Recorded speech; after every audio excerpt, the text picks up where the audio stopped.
Step into the dark heart of a reign that bled a nation dry. For 8 years, one man held Uganda in a grip of terror. A man whose name became synonymous with brutality, madness, and mass murder. This is the story of Idi Amin, the Butcher of Uganda, a towering figure who rose from a cook in the colonial army to become one of history's most infamous dictators.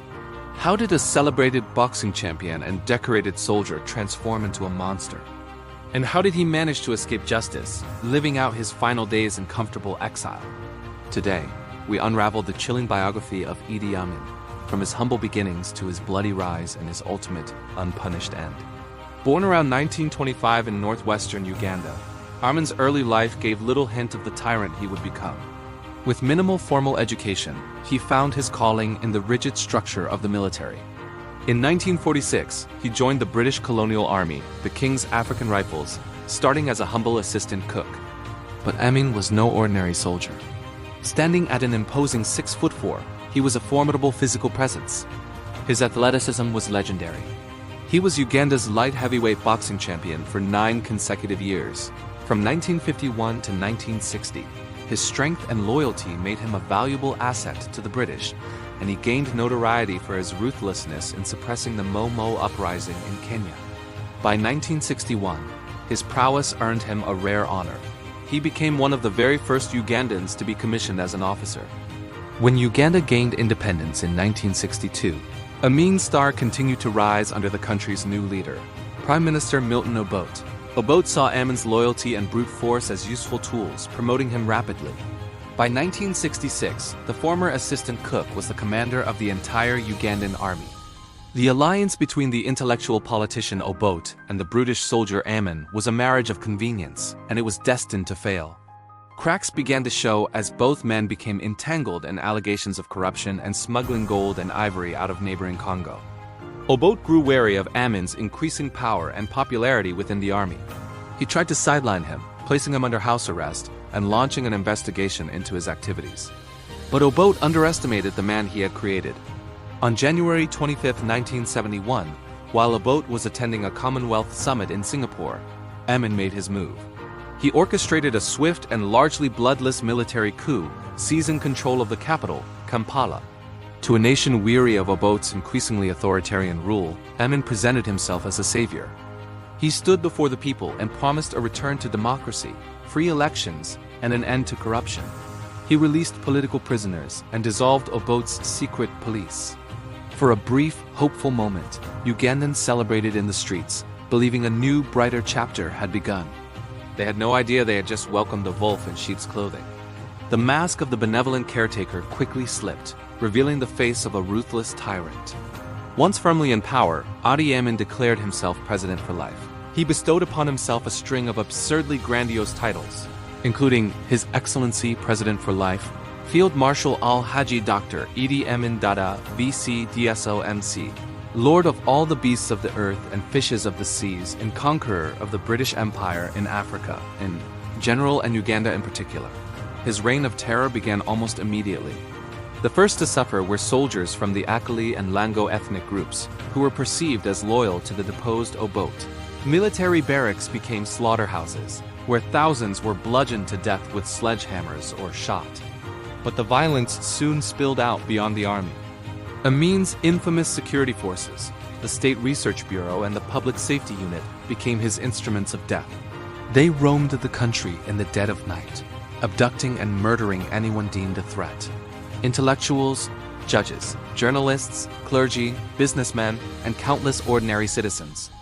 Victims were often dumped into the River Nile, so many that the hydroelectric dam at Jinja frequently became clogged with bodies. The exact number of dead is unknown, but estimates range from a horrifying 100,000 to as many as 500,000 people killed in just 8 years. Among the most high-profile victims was the Anglican Archbishop, Janani Luwum, a vocal critic of the regime who was murdered in 1977 after being publicly accused of treason. Amin's paranoia knew no bounds, and his Uganda became a landscape of fear, where any perceived slight could mean a death sentence. In 1972, Amin launched his so-called economic war, a policy that would shatter Uganda's economy and international standing.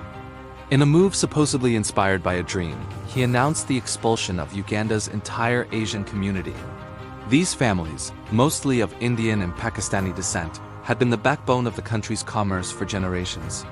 They controlled an estimated 90% of the nation's businesses.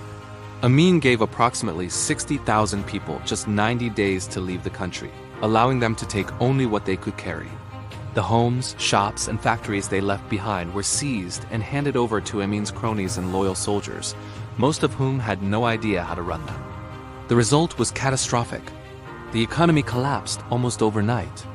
Production halted, shops were emptied, and basic goods disappeared. Uganda, once a prosperous nation, was plunged into a state of economic ruin from which it has never fully recovered.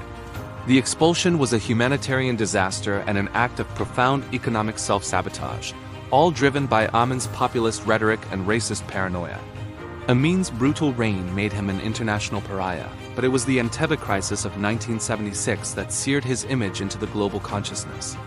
In June of that year, an Air France flight from Tel Aviv to Paris was hijacked by militants from the Popular Front for the Liberation of Palestine and a German revolutionary group. With Amin's full support and cooperation, the hijackers diverted the plane and its 248 passengers to Entebbe Airport in Uganda. They demanded the release of dozens of militants held in Israel and other countries, threatening to kill the hostages. After releasing the non-Israeli passengers, they held the remaining 106, mostly Israeli and Jewish citizens, at gunpoint. The world watched in horror. But then, in a stunning display of audacity and precision, Israeli commandos mounted a daring rescue mission. Under the cover of darkness, they flew over 2,500 miles, landed at Entebbe, stormed the terminal, killed the hijackers and dozens of Ugandan soldiers, and evacuated almost all the hostages in an operation that lasted just 90 minutes. It was a spectacular success for Israel and a profound humiliation for Idi Amin. Enraged and embarrassed on the world stage, Amin took his revenge. He ordered the murder of Dora Bloch, a 75-year-old dual British-Israeli citizen who had been taken to a hospital in Kampala before the raid. Her brutal killing was a final petty act of cruelty that perfectly encapsulated the dictator's character. The end for Idi Amin began with a fatal miscalculation. In late 1978, with his regime crumbling and his army growing mutinous, he made the desperate decision to invade neighboring Tanzania. He annexed the Kagera salient, a strip of Tanzanian territory, claiming it rightfully belonged to Uganda. This act of aggression was the final straw for Tanzanian President Julius Nyerere, who had long harbored a deep personal animosity towards Amin. Nyerere mobilized his army and, supported by a coalition of exiled Ugandan rebels who formed the Uganda National Liberation Front, launched a full-scale counter-invasion. Amin's army, demoralized, poorly equipped, and weakened by years of purges, crumbled in the face of the combined Tanzanian and Ugandan forces. The advance towards Kampala was swift. On April 11, 1979, as rebel forces closed in on the capital, Idi Amin fled. His 8-year reign of terror was over. The liberators were greeted by scenes of jubilation, but also by the horrific evidence of Amin's atrocities. As Kampala fell, the dictator who had once declared himself conqueror of the British Empire was now a fugitive running for his life. After his escape from Uganda, Idi Amin first found refuge with his friend and ally, Muammar Gaddafi, in Libya. But his stay was temporary. Eventually, he was granted asylum by Saudi Arabia, a country that offered him a safe haven on one strict condition: that he completely abstain from all political activity. For the next 2 decades, one of history's most brutal mass murderers lived a quiet and luxurious life in the port city of Jeddah. He was provided with a generous stipend, a villa, and cars. The man responsible for the deaths of hundreds of thousands of people spent his days fishing, swimming, playing the accordion, and watching television, far from the reach of international justice. He never faced a trial for his crimes against humanity. He never expressed remorse for the suffering he had caused. In 2003, his health began to fail. He fell into a coma after suffering from kidney failure, and on August 16, 2003, Idi Amin died at the age of around 78. He was buried in a simple grave in Jeddah, a world away from the nation he had terrorized and destroyed. The butcher of Uganda died not in a prison cell, but in a hospital bed, having escaped accountability for his monstrous legacy. His story remains a chilling reminder of how absolute power can corrupt absolutely, and how sometimes the wicked go unpunished. Thank you for watching. If you found this documentary insightful, please hit the like button and subscribe to our channel for more deep dives into the most compelling figures and events in history. We'll see you in the next video.